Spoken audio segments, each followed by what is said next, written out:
चाहूंगा 2 लाइन कहते हुए। बातिल की उम्र का हर सांस तोड़ देंगे, बाजू रहे सलामत तो मौजों को मोड़ देंगे, और सिर्फ आप सबके सहारे तन्हा निकल पड़े हैं, हम किधर नहीं है जो डर कर मैदान छोड़ दें। आप देख रहे हैं इंडिया का सबसे विश्वसनीय एवं लोकप्रिय डिजिटल वेब टीवी चैनल प्रथम 24 न्यूज। आइए जानते हैं नगर पंचायत सोनौली से कल की कुछ बड़ी खबर को। हमारे मुख्य अतिथि को, आज के इस कार्यक्रम के मुख्य अतिथि और विशिष्ट अतिथि महोदय, आप लोग आए और माननीय बाबा साहब डॉक्टर भीमराव अम्बेडकर और माननीय कांशीराम साहब रात दिन मजबूत करने का कार्य कर रहे हैं, जो हमारी मायावती जी के आज का नाग के रूप में हम लोगों के बीच में उपस्थित हो चुके हैं। इसी क्रम में हम चाहेंगे स्वागत करें सबके गार्जियन सुधीर कुमार भारती साहब, माननीय कमलेश कुमार गौतम साहब, माननीय सुनेश कुमार गौतम साहब को माला, चेयरमैन भाई असलम बाबा जी, और आज के विशिष्ट और माननीय कमलेश कुमार गौतम साहब को भी दीपक बाबा जी माला पहनाकर स्वागत करने का कष्ट करें। विशिष्ट मोमेंटो भी है, स्वागत कर रहे हैं भाई पूर्व विधानसभा अध्यक्ष भीमचंद गौतम जी, आप भी सभी अतिथि और विशिष्ट अतिथि सभी लोगों को माला। आज इस रैया के पावन धरती पे सर्वप्रथम करुणा के सागर तथागत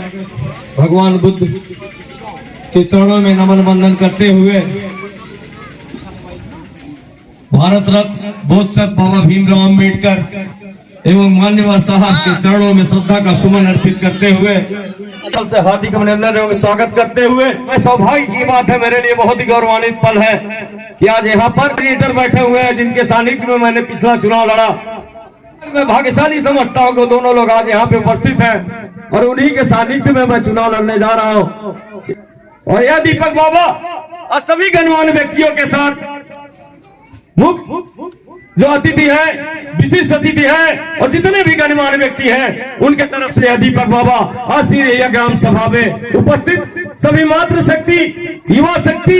और परिषद से आए समस्त सम्मानित लोगों का अपने हृदय के अंतःपटल से हार्दिक अभिनंदन और स्वागत करते हुए, को बलवान बना दे भगवान, निर्बल को बलवान बना दे भगवान और निर्धन को धनवान बना दे भगवान, और सब समाज की जनता खाए थाली में ऐसा एक हिंदुस्तान बना दे भगवान, ऐसा एक हिंदुस्तान बना दे भगवान। ग्राम सभा पे मैं अपनी बातों को रखने के लिए कोई जरूरत नहीं है। आज तक मैंने आपके समक्ष वोट को नहीं मांगा, आज तक दीपक बाबा कभी अपने लिए आपके समक्ष कभी वो कोई बात नहीं रखी, लेकिन आज मैं आपके सामने बात रखने वाला हूँ। और बात क्यों रखने वाला हूँ मैं आपको बताना चाहता हूँ। ऐसी रैया के लोगों, परिषद से हुए लोगों, मैं आपको हमारे जो पार्टी के उत्थान की है, यह जो बात है यह हमारे पार्टी को मंजिल तक पहुंचाने की है, इसलिए आज दीपक बाबा आपके समक्ष अपनी बात को रख रहा है। पहले भी कहा, सौभाग्य की बात है कि मेरे साथ आज इस प्रदेश में जो वजूद रखने वाले लोग हैं आज इस धरती पे यहाँ बैठे हुए हैं। ये मेरे भाग्य की बात है। जो तीन जोनों के जो इंचार्ज हैं, जिनके लिए समय का बहुत अभाव है, जिनके समय की कीमत है,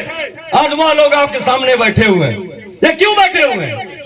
ये इसलिए आए हुए हैं कि बहन जी का संदेश लेकर आए हुए हैं, आप तक पहुंचाने आए हुए हैं, आपको जताने आए हुए हैं, आपको एहसास दिलाने आए हुए। मेरे भाइयों, जो लोग ये सोचते हैं कि 2-4 वोट हमारा इधर उधर हो जाएगा, तो क्या बात बताना चाहूंगा। आज इस धरती से अपनी आवाज को उठाना चाहूंगा, आज इस धरती से अपनी बात को कहना चाहूंगा मेरे भाइयों, कि आपने सांसद अभी तक नहीं बना पाया,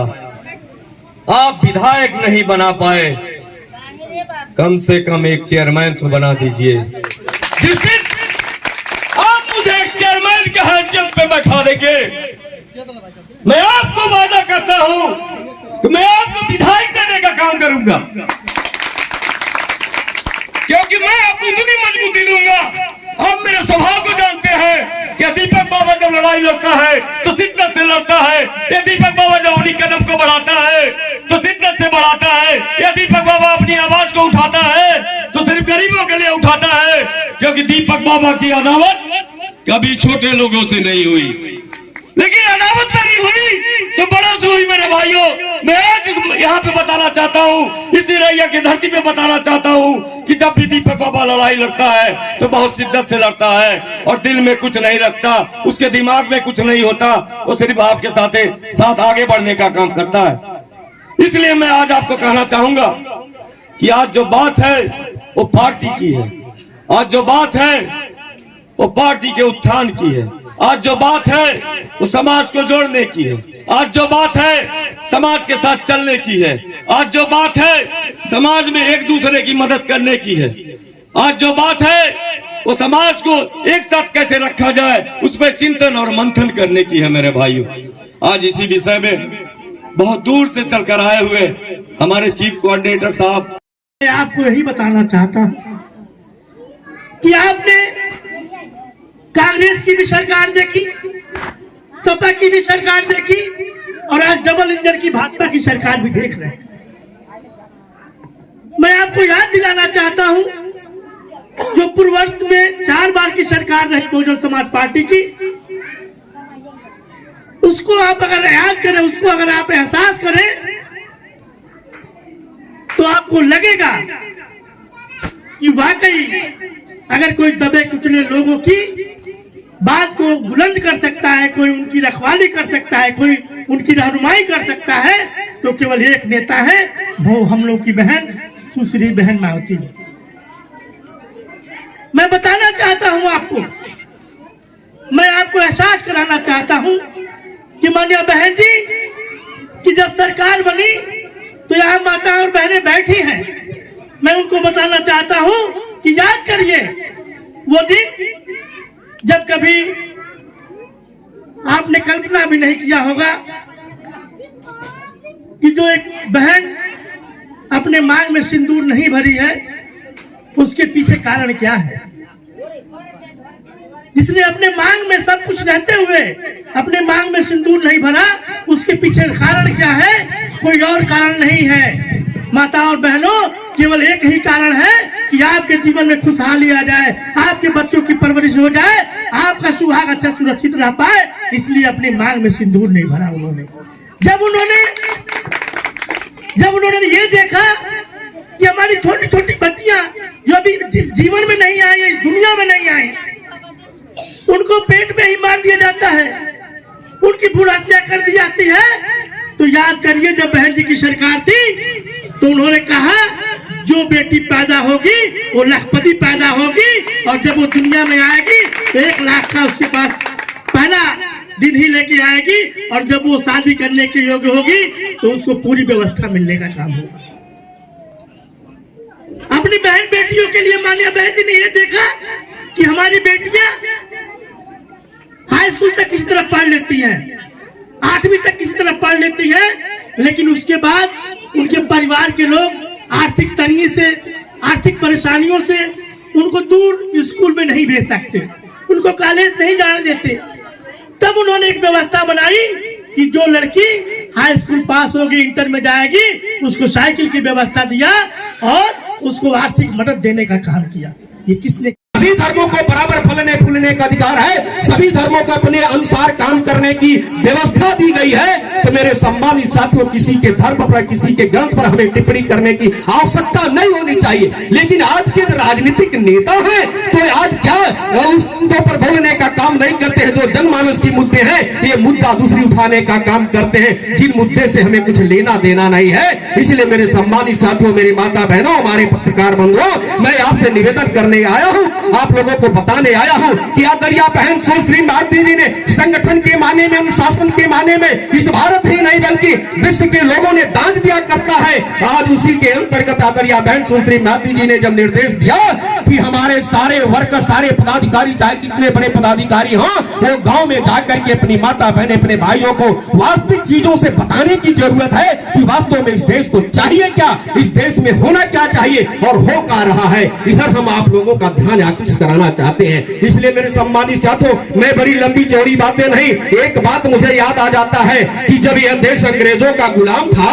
तो हमारे देश के सारे धर्म जाति संप्रदाय के लोगों ने जब संघर्ष करके इस देश को आजाद कराने का काम किया, वो सीन मुझे याद आती है, क्योंकि अभी 26 जनवरी बीता है। अभी 26 जनवरी बीता है तो मुझे याद आ जाता है, क्योंकि अभी हम जनवरी में ही चल रहे हैं, आज 31 जनवरी है, इसलिए मुझे यह याद आ जाता है। लोग कहते हैं कि भारतीय जनता पार्टी अपने विकास के कार्यों के माध्यम से आज जीतने का काम कर रही है, लेकिन आदरणीय बहन सुश्री मालती जी ने चैलेंज के साथ इस बात को कहने का काम किया कि भारतीय जनता पार्टी के अगर दम हो, उनके अंदर कुवत हो, तो ईवीएम को हटा करके बैलेट पेपर से चुनाव करा करके देख ले, दूध का दूध पानी का पानी अलग मालूम हो जाएगा।